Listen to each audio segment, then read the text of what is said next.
নবীজি সাল্লাল্লাহু আলাইহি ওয়াসাল্লাম বলেছেন, এক নাম্বার নামলাতুন শব্দের অর্থ হচ্ছে পিপিলিকা। আমরা অনেক সময় পিপিলিকাকে অযথা অকারণেই দুনিয়া থেকে বিদায় করে দেই। অনেকে দেখা যাচ্ছে পিপিলিকার যে যদি ঘরে আসে তাহলে অনেকে আগুন দ্বারা জ্বালিয়ে দেয়, গরম পানি দিয়ে পিপিলিকা মেরে ফেলে। খবরদার, এটা কখনো করবেন না। ছোট্ট একটা প্রাণী, কিন্তু এই পিপিলিকার নামে আল্লাহ তাআলা একটা সূরা নাযিল করে দিয়েছেন, সূরাতুন নামল।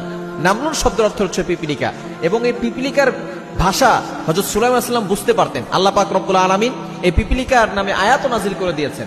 আল্লাহ তাআলা নিজে বলছেন 19 নম্বর পারা 17 নম্বর পৃষ্ঠার 2-3 নম্বর লাইন সূরা নামলের 17, 18, 19 নম্বর আয়াতে খুব চমৎকার করে জানিয়ে দিয়েছেন।